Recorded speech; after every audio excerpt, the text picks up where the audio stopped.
নমস্কার, আমি অনির্বাণ। আমাদের চ্যানেল আপনাদের সকলকে স্বাগত। আজকে এই ভিডিওতে কথা বলবো ভানুপ্রিয়া ভূতের হোটেল এই সিনেমাটার ট্রেলার নিয়ে। তো চলুন ভিডিওটি শুরু করা যাক।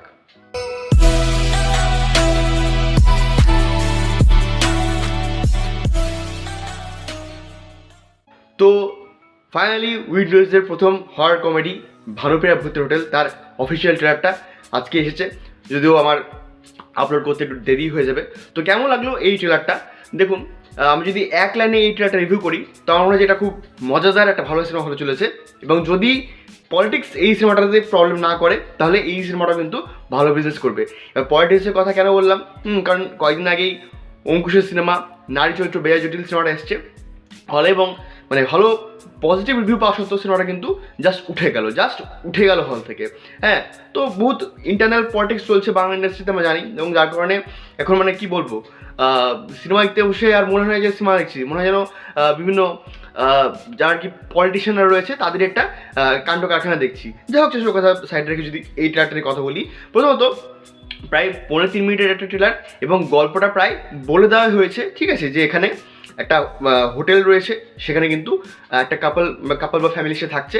তো কাপল না, ফ্যামিলি বলবো, এবং তাদের মধ্যে একটা বাচ্চা, বুঝতে পারছি যে সেখানে কিন্তু 6টা ভূত রয়েছে। এবার সেই হোটেলটা নিয়ে আর কি মানে কি বলবো, সেটা বিক্রি করা হবে নাকি সেখানে কোনো কেস হবে, মানে একটা কেস ব্যাপার আসবে যেখানে দুজন উকিল সামনাসামনি হবেন, এবং এই দুজন উকিলের ভূমিকায় শুভ মজুমদার আর মিমি চক্রবর্তী আমরা দেখতে পাচ্ছি একে অপরের সাথে কম্পিট করবেন। আর এই কম্পিট করতে করতে তাদের মধ্যে একটা প্রেম হবে, ঠিক যেমন আমরা রক্তবীজে দেখেছিলাম। তো যাই হোক, এই ট্রেলারটা দেখুন, বলবো যে ভালো ট্রেলার হয়েছে, মজাদার ট্রেলার হয়েছে। কিছু কিছু পোস্টার আপনাকে মজা দেবে, যেমন একটা জায়গায় এসএসসি বলে একটা আসে, মেনশন আসে, মানে ওখানে তার আগে ডায়লগ হয় যেখানে আর কি মিমি বলছেন যে আপনার ক্লায়েন্টস এবং সাক্ষ্য, মানে সাক্ষ্য দুটোই মনে হচ্ছে আর কি অদৃশ্য। তো তারপরে কাঞ্চন আর কি মেনশন করছেন, ঠিক মনে হচ্ছে এসএসসি মতো। তো তারপরে এসএসসি একটা অন্য মানে বলা হচ্ছে। আমরা জানি যে কীভাবে আর কি বিষয়টাকে ঠিক মেলানো হয়েছে, মানে একটা মেটাফর হিসেবে ইউজ করা হয়েছে। তো এরকম ভীষণ মজাদার কিছু মুমেন্ট রয়েছে। তবে হ্যাঁ, হাই মুমেন্ট কিছু নেই, মানে বিশাল যে তাই তো এটা একটা বিশাল হাই মুমেন্ট দেখলাম সেরকম কিছু নেই।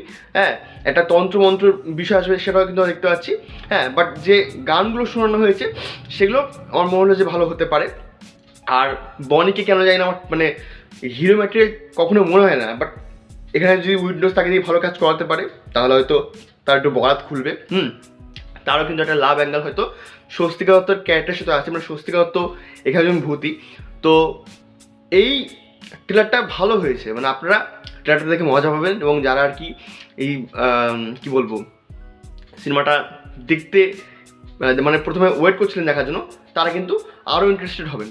তো এই সিনেমাটার জন্য যারা এক্সাইটেড আছেন তারা অবশ্যই দেখতে যেতে পারেন। যদি জানি না শো কেমন পাবে। আগামী 23শে জানুয়ারি এই সিনেমাটা রিলিজ হবে, একদম সরস্বতী পুজোর দিনেই। আমরা জানি যে বর্ডার 2 এর মতো ছবি আছে ক্ল্যাশ হবে। তো বর্ডার তো অবশ্যই এগিয়ে থাকবে, বাট দেখা যাক এই সিনেমাটা কেমন বক্স অফিসে পারফর্ম করে। তো এই ছিল আমার এই ভানুপ্রিয়া ভূতের হোটেল এই সিনেমা ট্রেলারটা রিভিউ। ভিডিওটি ভালো লাগলে লাইক করুন, কমেন্ট করুন, শেয়ার করুন, আমাদের চ্যানেলটি অবশ্যই সাবস্ক্রাইব করুন। ধন্যবাদ।